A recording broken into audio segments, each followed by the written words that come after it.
Fala galera do bem, bem-vindos a mais uma entrevista aqui do Papo Binário, o programa de entrevistas da Mente Binária, onde a gente traz essa galera legal demais para falar para vocês e para que vocês conheçam também um pouquinho da história dela e o que elas têm para dizer.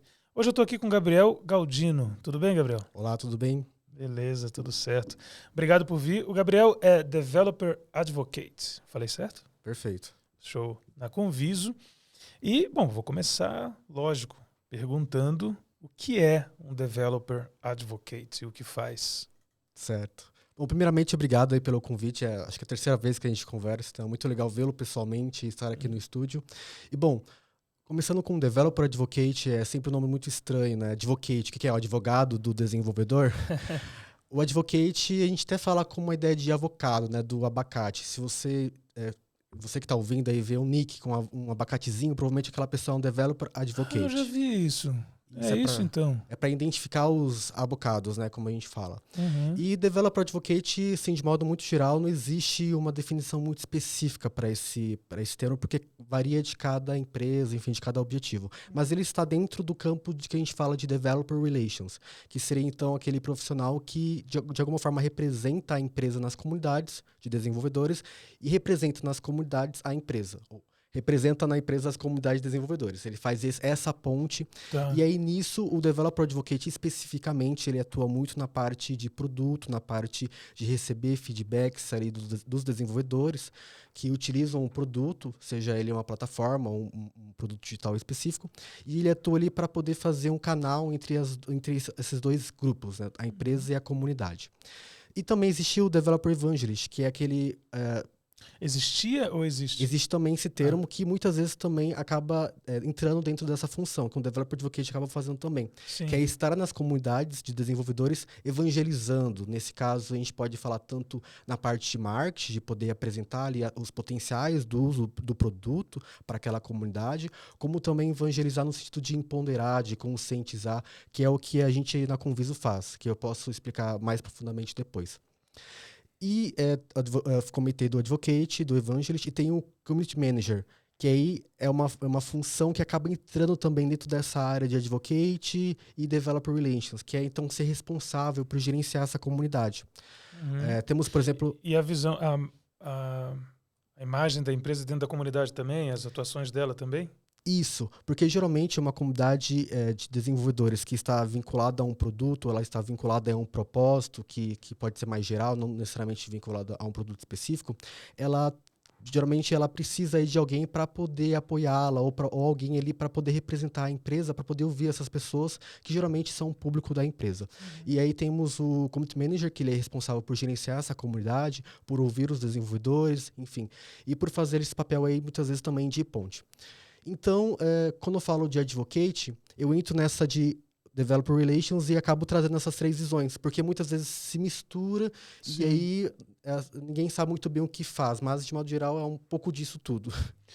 Agora, diz uma coisa então, esse trabalho dá para ver que ele é bastante próximo, é lógico, né, dos desenvolvedores, está no nome inclusive, né, Developer Sim. Advocate, as pessoas estão desenvolvendo e tal, comunidade...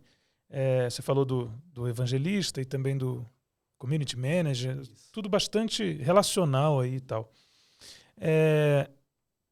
Eu diria que chegar, né, indo para essa carreira, é uma carreira que vem mais de áreas assim, de mais humanas do que exatas. Como é que é isso na tua visão? E como é que foi a tua história também, né? Perfeito. Bom, é interessante você abordar isso, porque sempre me perguntam, como que eu faço para ser Developer Advocate? Por exemplo, a minha trajetória ela é muito diferente acho que da maioria dos developers advocates que eu conheço. Porque eu sou formado em relações internacionais, sou mestre também nessa área e mudei de carreira faz poucos anos, faz 3 anos. Tá. Então, para mim foi uma novidade assim, conhecer essa área e entender que existia espaço para pessoas como a mim, que vinha aí de um espaço acadêmico de pesquisa científica, de participar de grupos, diretórios acadêmicos, comunidades como ONGs, né, de modo geral. Então, eu já vinha ali com um contexto de ser, de certa forma, representar ideias, de estar sempre representando pessoas. E a parte da comunicação também, que é muito importante para essa área, porque você precisa estar sempre se comunicando. Dentro da comunicação, a gente também tem a parte da escuta, que é essencial nessa área de advocate e que muitas vezes você acaba aprendendo isso mais na prática e na vivência social. Então, essa bagagem social, acredito eu, que foi muito importante para que, Te ajudou muito, né? que eu conseguisse chegar nessa posição atual. E aí, por exemplo, tem pessoas que são advocates que vieram da área de comunicação, que vieram da área de marketing. As minhas experiências com marketing também ajudam muito. Dentro da Conviso, por exemplo, a minha atuação está muito ligada ao marketing também, que está sempre ali me auxiliando na parte de comunicação. Porque é importante você não só falar, você precisa saber falar também. Uhum. E isso é interessante. E agora, nesse instante, eu estou terminando um tecnólogo em análise e desenvolvimento de sistemas e também estou fazendo uma capacitação tecnológica na Poli. E aí eu estou me aprofundando na parte aí técnica, que é também algo muito necessário dentro dessa função. Que doido, que legal.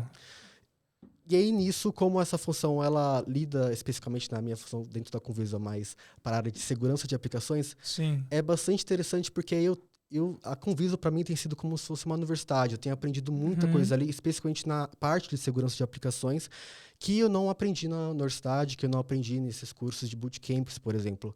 Sim. Então, Universidade, você fez a graduação em...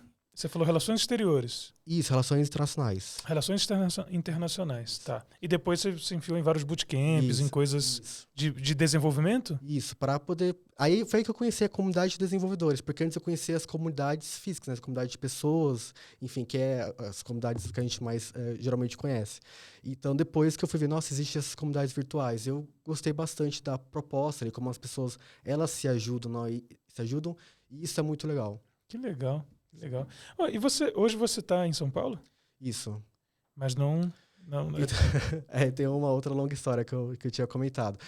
A minha formação, para mim a educação sempre foi muito importante, assim. Eu sempre acreditei na educação como algo essencial para o impacto social, para transformar a vida das pessoas. E eu sou natural de Rondônia, e em Rondônia a gente sabe ali que existe uma educação precária. Então, sempre quis estudar uma faculdade pública. Eu queria muito sair daquela minha realidade. E então fui embora de Rondônia aos 15 anos, fui para Mato Grosso, onde fui morar com meus avós, para poder estudar num colégio que tivesse professor de química, por exemplo, porque eu não tinha professor de química na minha escola de Rondônia. Então aí, Mato Grosso, fiz o ensino médio, estudei bastante, consegui passar uma federal, passei na Federal do Pampa, lá no Rio Grande do Sul. Então eu fui do Mato Grosso pro Rio Grande do Sul. Caramba, cara. E no Rio Grande do Sul, morei por 6 anos e aí me formei. Aí eu passei no mestrado aqui na USP, eu vim para cá, para São Paulo, e aqui estou há 4 anos. Então fiz um V. Uau, sim. Rondônia, Sul... Não, Mato Grosso primeiro, né? Isso. Rondônia, Mato Grosso. Eu tive um tempo no Pará também, aí fui para o Rio Grande do Sul. Aí teve um tempo que eu fui para Colômbia também, mas aí foi para estudar economia por um tempo. E aí eu voltei para o Sul, aí depois fui para São Paulo. Foi Caraca. uma viagem. Uau, sim. Que baita jornada, hein? Sim. E acredito que essa parte da educação ainda faz parte da minha trajetória como advocate, porque eu acredito que estar nas comunidades de desenvolvedores, estar nesses eventos falando sobre a AppSec, de alguma forma ou outra eu acabo impactando a vida desses profissionais, né, desses desenvolvedores. Então isso para mim é muito, muito contagiante, assim, eu me sinto muito, muito realizado fazendo isso. Porque é difícil você ver pessoas que têm um propósito ali, de que gostam de falar daquilo. E, enfim, cada vez mais que eu estudo sobre o tema, que eu vou aprendendo, que eu vou percebendo como é desafiante, mas ao mesmo tempo é possível, isso, sei lá, me estimula bastante. Cara, e pegando essa chave, esse ponto aí da transição, porque você falou o seguinte... Você se sente realizado, você faz, né, você gosta muito do que faz, dá para ver, lógico. Só que você estava em outra carreira, né, ou estudando outra área. Né, e aí você transacionou, mudou para essa. Essa mudança, né, porque eu estou fazendo essa pergunta especificamente porque provavelmente, né, tem muitas pessoas que estão trabalhando numa área ou estudando uma certa área e consideram mudar. E, sei lá, né, pode ser que dê um medo, pode ser que dê uma coisa... Você mudou não só de cidade, né? Você saiu aí de, sei lá, realidades diferentes, do dia a dia diferentes mesmo, em diferentes lugares, culturalmente, e também de área. Então, assim, tá me parecendo um especialista, inclusive, né, em fazer isso de uma maneira e tal. O que você diria para essas pessoas que têm vontade de mudar de área para ajudá-las nisso? Sim. Boa. É interessante pensar nessas mudanças que às vezes, muitas vezes foi, de alguma forma ou outra, fui condicionado a fazer isso. Me mudar de cidade foi condicionado a fazer isso, porque não tinha alguns privilégios, né? Mas essa mudança de carreira específica foi durante a minha pesquisa de mestrado na dissertação, que eu comecei a estudar sobre as cadeias globais de valor da Apple, e ali comecei a ter acesso mais a algumas tecnologias, a entender alguns processos, e eu comecei a estudar JavaScript. E aí eu comecei a fazer bootcamps, e eu falei, nossa, que interessante, como é possível você construir coisas a partir da tecnologia e desse universo. E aí eu percebi, dá para utilizar isso para a ciência também, dá para utilizar isso para as sociais aplicadas, enfim, dá para utilizar isso para pesquisa. E aí nessa eu comecei a estudar e acabei mudando completamente. Então, é sempre... Eu sempre falo assim nas redes sociais, nas comunidades, para as pessoas que estão buscando fazer essa transição, que é possível, que é algo que hoje em dia a gente tem muito material gratuito na internet, tem muito conteúdo aí, tem muitos cursos no YouTube disponibilizados que você consegue ter acesso, você consegue ter ali um conhecimento para poder, em algum momento, começar a entrar nessa área. Só que também tem um outro lado, que, aí, claro, isso vem muito da minha vivência nas comunidades, que é a romantização também dessa transição. Porque às vezes parece muito fácil você, de repente, vou ir para a área de TI. Vou largar tudo, vou largar meu emprego, vou largar tudo que eu tenho agora e vou mudar de área. Não faça isso, não largue seu emprego. E isso é muito polêmico, porque as pessoas falam, larga tudo e vai, e outras não. Você precisa se planejar, você precisa pensar no que você... Ter o novo emprego antes de largar o seu. E aí você fica... Então. E é muito complicado, porque hoje o mercado ele tá crescendo, a oferta está aumentando, já que a demanda também é alta. Então, eu sempre falo, planeja-se, olhe, veja qual que é a sua situação atual. Por exemplo, eu fiz essa transição durante o período que eu estava recebendo bolsa, né? Recebi a bolsa CAPES, então de alguma forma ou outra ainda estava fazendo pesquisa. Do mestrado já. Isso. Então, consegui fazer ali, eu fiz o mestrado e comecei a fazer essa outra graduação, esse outro tecnólogo, numa universidade privada. Você estudou bastante na tua área anterior, né? Estava bem avançado lá já. Sim. Então, já comecei assim, de um para outro, e já estava meio que me preparando para fazer essa mudança. Eu comecei, inclusive, pela área de produto, né? Que, inclusive, como comentei, que é algo que acaba tocando aí a área de advocate. Então, eu sempre comento para as pessoas que estão fazendo essa transição que veja bem o que elas gostam, porque é importante você, de alguma forma ou outra, gostar do que você faz, né? Porque é uma área que é muito desafiante, como eu comentei. Então, você precisa ter paixão ali no que você está fazendo, porque para você resolver um bug, para você resolver um problema no código, você precisa bater muita cabeça às vezes. Então, eu sempre falo, tenha paciência e, enfim. Mas quando dá certo, é maravilhoso. E qual é o teu resultado, assim, o que você vai ou não vai, né? Não sei se trabalha presencialmente, mas começa uma jornada de trabalho num dia e tal e termina. Porque você está falando dessa paixão e eu queria explorar ela um pouquinho mais, que é o seguinte, o que você tem... Como que termina a jornada de trabalho e você fala assim, cara, puta, deu certo. Sabe, aquela realização, fiz o que devia fazer, é isso que tinha que acontecer. Que tipo de evento, que tipo de resultado é aquele que te satisfaz? Aí? Bom, é uma sensação muito similar de quando eu dava cursos antes de entrar na área de TI, né? Que eu chegava a dar cursos, por exemplo, de direitos humanos na época para Cruz Vermelha, enfim, alguns cursinhos populares. E é uma sensação de que eu consegui tocar alguém de alguma forma e de alguma maneira aquele conhecimento conectou outra pessoa. Eu nunca olho assim na perspectiva de levar conhecimento, porque na verdade a gente sempre troca, né? A gente sempre está ali com o outro ouvindo e trocando, né, conhecimento. A gente está se conectando. Essa ideia de levar é muito de colonização do saber. Eu acredito que o saber a gente é na troca e no processo de compartilho. Então, quando eu estou ali nas comunidades, por exemplo, de alguma forma ou outra, trazendo discussões, trazendo tópicos, trazendo questionamentos, reflexões, é muito, diria, prazeroso.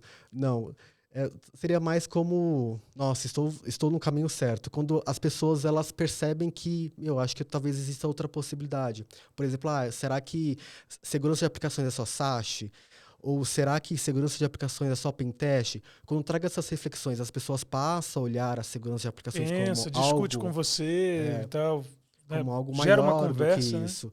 E aí as pessoas elas ficam intrigadas, elas ficam curiosas. E acredito que essa curiosidade, que esse gatilho é algo que de alguma forma ou outra me deixa realizado, assim, fazer com que elas procurem mais e que possam obter esse conhecimento. Porque eu comentei, eu também estou aprendendo, né? Eu não vou conseguir dar uma aula completa de AppSec, embora dê palestras explicando sobre o que é AppSec, sobre DevSecOps, mas ainda assim estou aprendendo e acredito que todo mundo também possa aprender. Exato, e como você falou aí, é sempre uma troca, né? A gente está aprendendo o tempo inteiro, né? Acho que ninguém consegue dizer que sabe tudo sobre nenhum assunto, assim. E nesse processo é interessante porque, como a Conviso ela tem essa proposta Dev First, né? Então, estar nas comunidades, e eu também estou trocando, eu também estou ouvindo o que devs pensam sobre AppSec. Porque quando a gente fala de segurança de aplicações, a gente precisa pensar no desenvolvedor. E como o desenvolvedor pode se sentir, de alguma forma, muito confortável para poder realizar essas práticas de AppSec. Então, a ideia de estar ali na comunidade é também entender o lado deles e passar para ouvi-los, né? Passar para Conviso. Porque tem essa percepção muito comum de que a segurança e o desenvolvimento são distantes e que um não escuta o outro. Então, estar ali na comunidade é trazer um pouco essa aproximação. Legal, fazer essa ponte. Fazer essa ponte. Legal. E é um pouco intrigante, assim, porque tem pessoas que não entendem muito bem o que eu sou, né? Porque tem a parte do InfoSec geral, né? De segurança de informações. Por exemplo, phishing, enfim, outros processos. E eu não estou ali para falar sobre isso. Estou falando só sobre AppSec, porque é segurança com desenvolvimento, mas, na verdade, é desenvolvimento seguro. Então, isso acaba chamando a atenção das pessoas. Sim, sim. As coisas se cruzam, né? Inclusive o AppSec das aplicações de anti-phishing, por exemplo. Sim. Né? A segurança dessas aplicações em si. Então as coisas ficam bastante entrelaçadas. O mundo ideal é que desenvolvedores possam desenvolver seguro, né? E aí a gente fala de AppSec como, né, esse mundo ideal. Vai chegar um dia esse mundo? Acredito que sim. Beleza. Obrigado, cara. Muito legal esse papo. É legal para a galera entender mais sobre o que faz um Developer Advocate, né? Sobre um pouco da tua história também, porque, né, não basta a gente chegar lá no Twitter e ver um abacatezinho, mas quem é o Gabriel Galdino, de onde veio, como é que foi essa transição. Achei bastante interessante toda essa história. E parabéns pela jornada. Tenho certeza que não foi uma jornada fácil, mas você tá aí, né? A prova de que é possível. Valeu. Bom, eu que agradeço aí pelo convite. Se vocês quiserem ouvir mais sobre a AppSec, temos o canal aí, o podcast AppSec to Go, no Spotify. Pode crer, sim. Que eu tô ali sempre entrevistando pessoas, inclusive você já participou dele, falando sobre carreiras também. Também temos o blog da Conviso, que a gente está sempre disponibilizando material. Aí tem o nosso curso gratuito sobre AppSec também na Conviso. E também tem as minhas redes, que provavelmente vai estar ali na descrição desse episódio, que é só jogar Gabu Galdino que vai encontrar. E aí você vai ter acesso a todo o conteúdo que eu estou sempre ali divulgando. Trabalhando em cima disso. É isso, atividade. Valeu. É isso. Beleza. Obrigadão por vir. A gente vai ficando por aqui com mais essa entrevista. Fica ligado que vão vir mais entrevistas aí por hora. Obrigadão, Gabriel. Até a próxima e tchau.